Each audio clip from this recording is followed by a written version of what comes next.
In order to live effectively as Christian people in our modern pluralistic world, we need a spirituality which is characterized by a committed openness.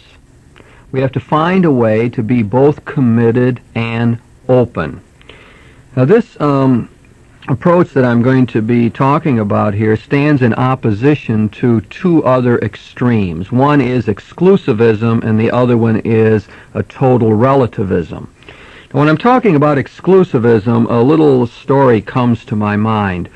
There was a girl at Bowling Green State University who I knew very well. I happen to know her family as well, and this girl became very taken by some of the evangelical groups on campus, and she was of Catholic background, and she really experienced some tremendous conversion experiences as a result of being a part of this group.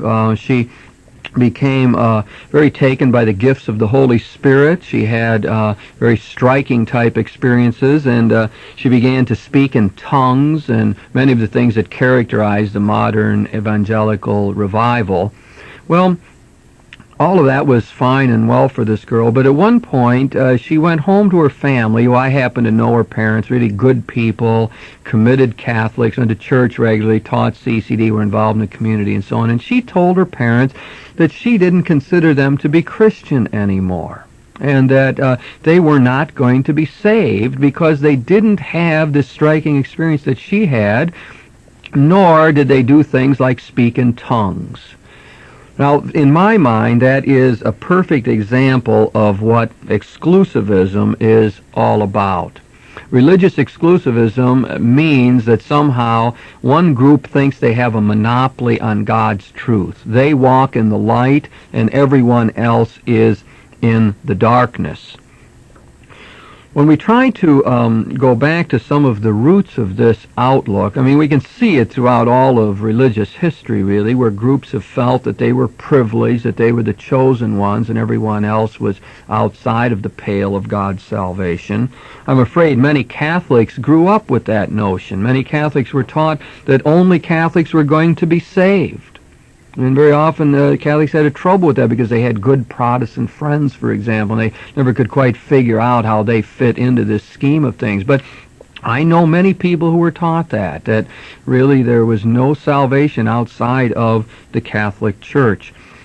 In certain theological circles, we see the notion that all of the other world's religions are simply man-made inventions of human beings. Well, Christianity is not even a religion for them. Christianity is a faith. Christianity is privileged in such a way. It's God's revelation to us, and there is no room for seeing any goodness in any of these other world religions. They are nothing more than pagan. They are man-made. Now, this is a very exclusive kind of outlook on these other religions. I'm afraid that I see certain tendencies towards this exclusivism in the modern charismatic movement.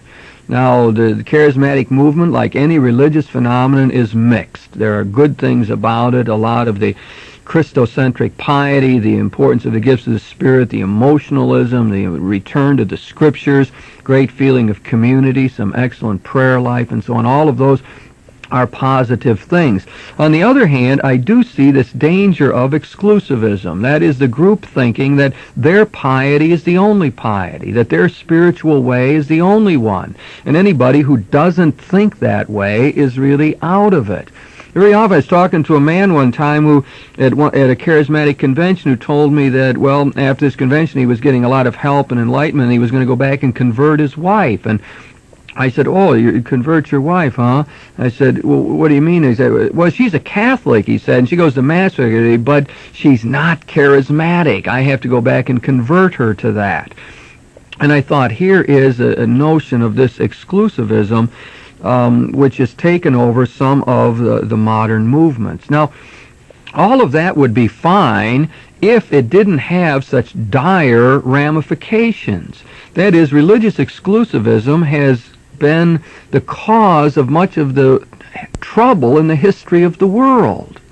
Now, you can think, for example, of the persecution of the Jews over the years by Christians. Christians who end up saying the Jews are a deicide people. They're bad. They killed Christ.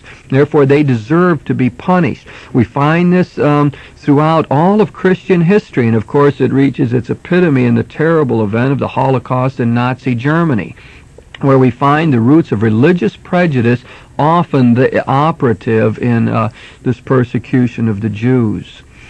What kind of religious roots do we find to the troubles in Northern Ireland now, for example, between Protestants and Catholics? Think of the world scene and the differences between Muslims and Christians, or Muslims and Jews, and the kind of antagonism that has arisen. Think of the Inquisition and the Crusades. Times when people have felt we've got a monopoly on the truth, and by golly, these other people, we're going to force them to do it our way. There's nothing good about their way now. They've got to come into the light and join us. And if they don't, the only thing we can do to them is to persecute them in one way or another. Not only at that large level of society and history, but in the family level. Think of the example that I gave when that girl told her parents that. They were terribly hurt. That caused a rift in the family. Can you imagine having someone tell you, well, you're not really a Christian, when you've been sort of working at it all your life? That really is a pain involved in that. So exclusivism needs to be avoided, not just because it's wrong theologically, but also because pragmatically, in the practical order of things, it hurts people. It hurts nations. It hurts large groups of people. Now, the other extreme that I want to talk about is a total relativism. In this case, people say, well, one religion is as good as another, or all of truth is relative. There are no standards by which to judge anything. Very often my students will, if I ask them a question, they'll say, well, I feel this is the way it is. They don't want to give me reasons. They don't want to back up their statement.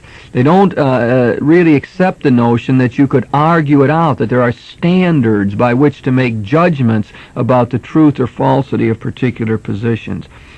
Very often I see this relativism at work in religious education circles. Many people have talked about it as the marshmallow effect. That is, young people are looking for something to bounce up against. And instead they meet wishy-washy parents or religious educators who won't stand up for their own principles. And here's the kid coming along looking for something to bounce up against. Doesn't find it. He gets a marshmallow. He hits into it. And the adults cave in. The adults lose confidence in their own position and say, well, yeah, if you think that, it might be right. Or, yeah, everyone's got their own way. Instead of saying, yeah, I believe it's this way. Or my experience tells me that this is true. Or I am a Catholic and I hold on to it and that's the way it is. Instead of adopting that position, they simply fall into this total relativism. Sometimes people will actually try to argue this out, that relativism is the proper stance in life. I'd like to ask those people, do you really want to say that a Hitler is as good a person as a Mother Teresa? That there's no way to differentiate those two? Well, they were both of goodwill, or they were both trying to do something good, or they were both strong people or something? That's a bunch of baloney, really. That doesn't hold water. There are standards by which to judge whether people are living correctly or not. So we end up here as some people in this total relativism, living that way, sort of wishy-washy, never getting it together, and, well, going along with whatever people say, or if the culture says this, yeah, I go along with it. Never standing up for something definite. Not only doing that practically, but some people defending it as the best way, really, of living and of operating. Now, in opposition to this, we really have to find a spirituality that avoids both of those extremes. And I'm putting it under this heading of a committed openness. Now, we should try to develop both of those ideas. Maybe I could speak personally about this a little bit. That might help to make it concrete. I notice in my own life a certain movement from a narrowness to a greater openness and back to a new rootedness in my own religion. Now let me try to detail that a little bit. I mean, I grew up in a Catholic family, went to Catholic schools, and went to Catholic seminary and so on. All of that was very particular. It was very rooted in the Catholic tradition. Even in the seminary, all of the theology studied was a Catholic kind of theology. Most of what we were studying was in opposition to those other people, the Protestants. It was still the age of polemical approaches to theology. Now, after that, I came and was ordained a priest and went to work in Sandusky, Ohio, and there I began to encounter in my ministry people who weren't Catholics, who weren't members of my own parish. And again, to be impressed with something that I always knew from my childhood and training, that these were good people. One could hardly think that those good people were somehow going to be damned. I ended up working with some of those people on projects and, again, finding out how good they were and being convinced that God was at work in their own lives. Now, after I spent 5 years in a parish there, I went to New York. Now, New York was a very broadening experience for me. I suppose it is for anybody who would have the opportunity to live there. It's a cosmopolitan city. You meet a lot of different kinds of people. I encountered now not just Christian people, but a number of Jewish people, and you would meet atheists who would talk openly about it and so on. It was a large world, and in many ways, it was a universalizing process for myself. It was a matter of broadening my horizons, seeing worlds that I did not know exist, having to assimilate into my own experience a lot of new ideas and insights. So I could see my horizons broadening, and I could get that feel for what people call the superculture as being part of the dominant culture in the United States, which is really a wide open kind of culture. Now, after that, I went back and taught in the seminary for a while in Cincinnati, and I suddenly found myself back in that very narrow world, that Catholic world again. It was a mostly male world. It felt very restricted to me in comparison to my life in New York. And I felt again that particularism. And after I taught there for a while, I went back to a state university in Bowling Green and felt again the universalizing tendency. I remember teaching a course with a person who was an expert on 19th and 20th century intellectual history and who was atheistic in his own outlook, and being challenged again, forced to read authors that I had never read before, come to terms with new ideas. Again, the universalizing tendency was there. One day I found myself sitting in my room and I was reading, and I looked down and said, my heavens, what am I reading? It's the collected works of St. John of the Cross.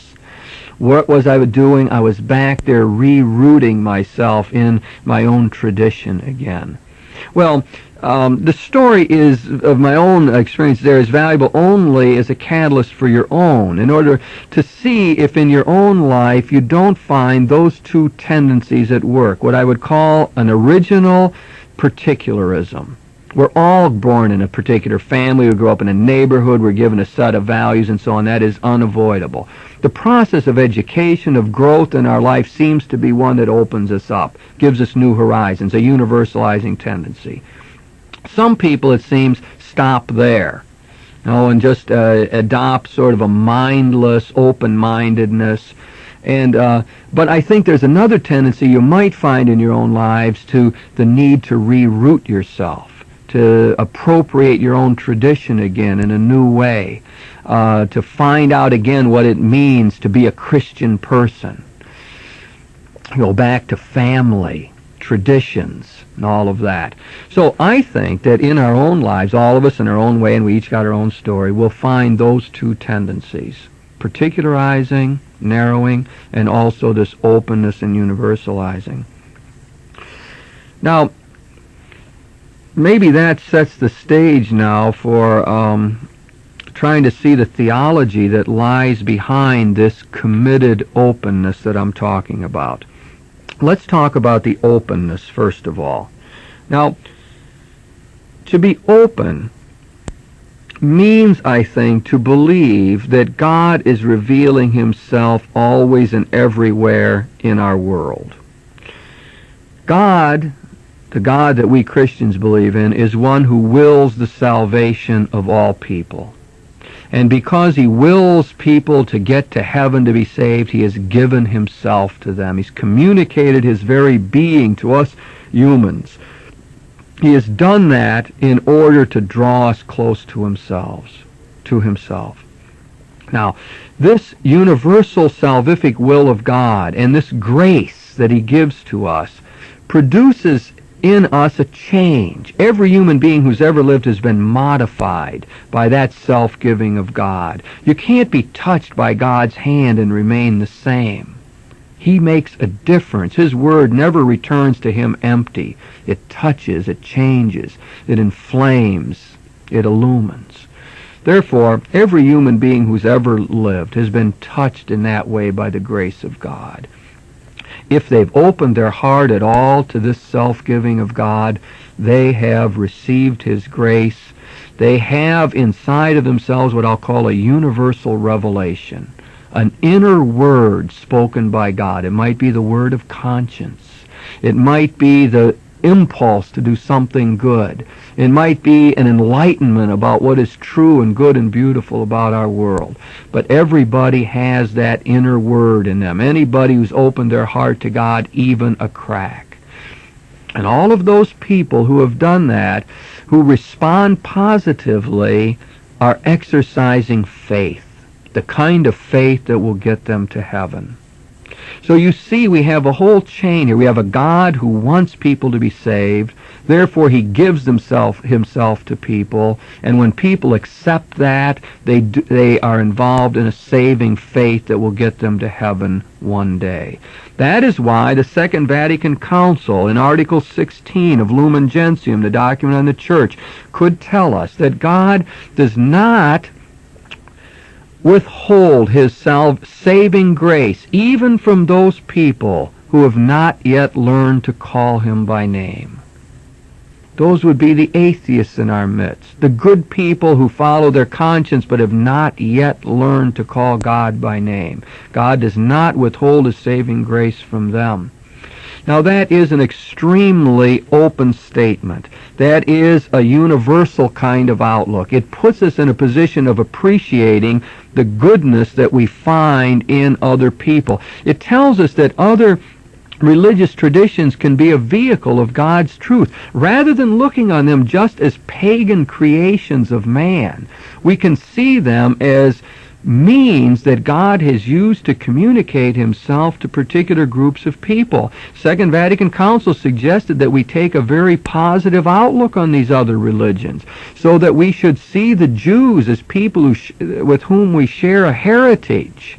We have to remember that Jesus was a Jew, born of a Jewish mother.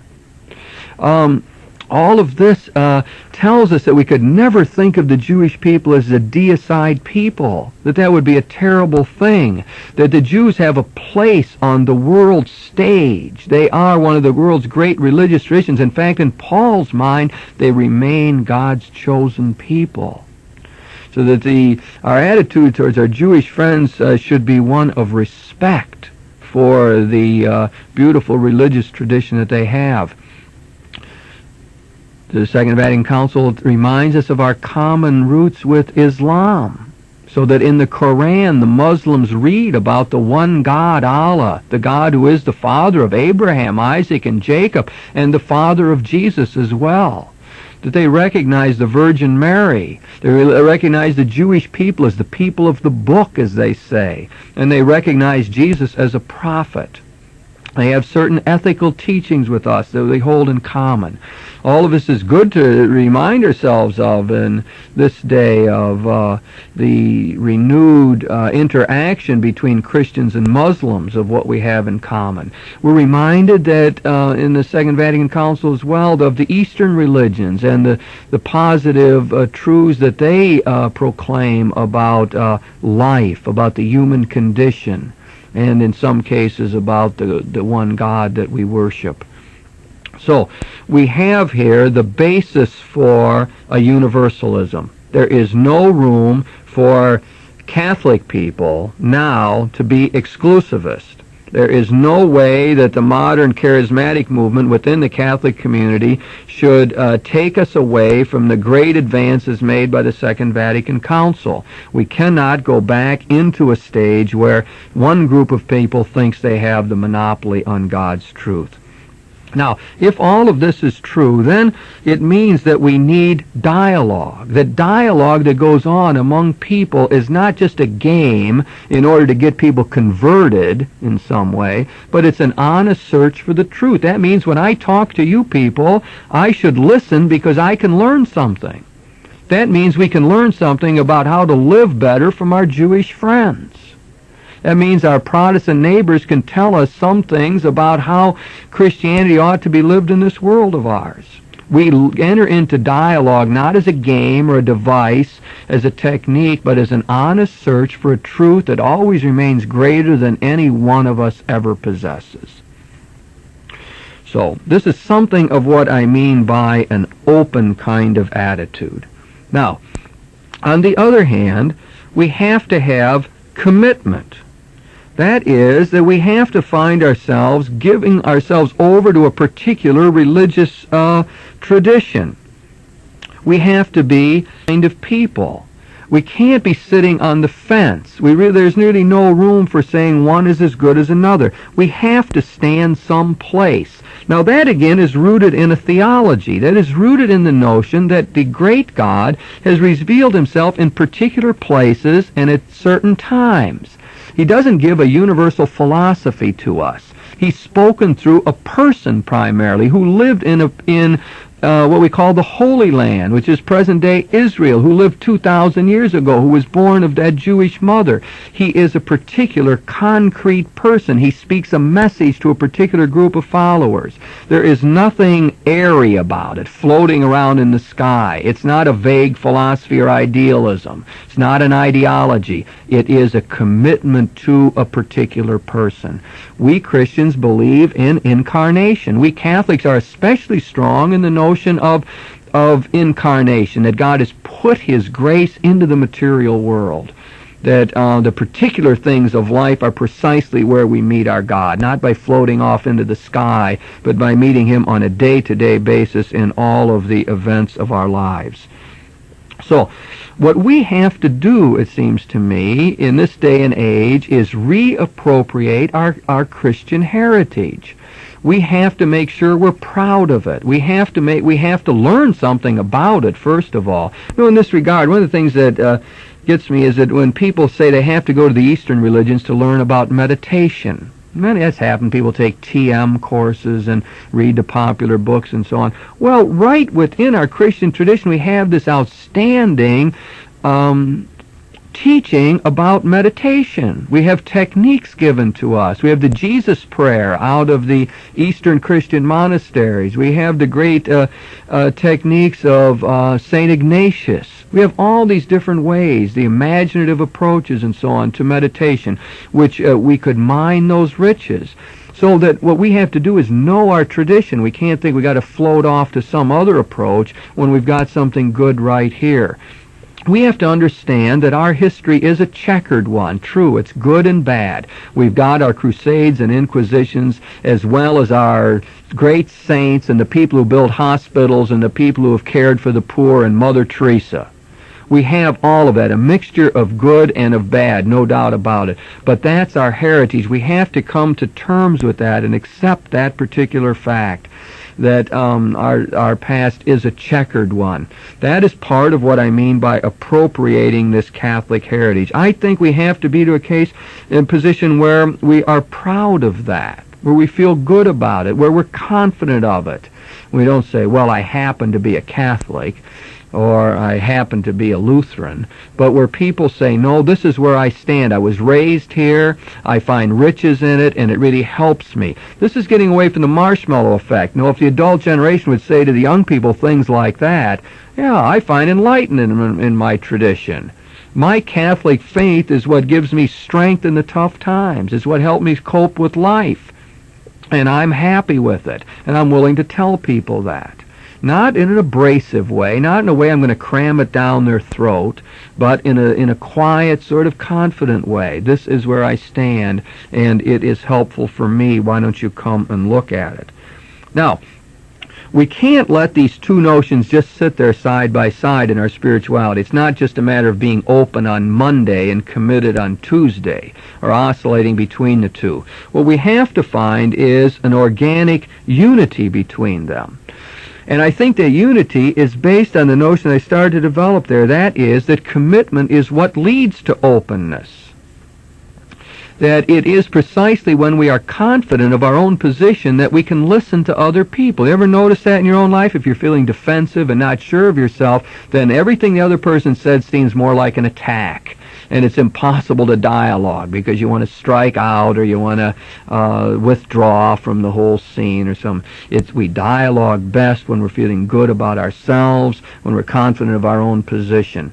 And that is one of the ways of understanding how these two things go together.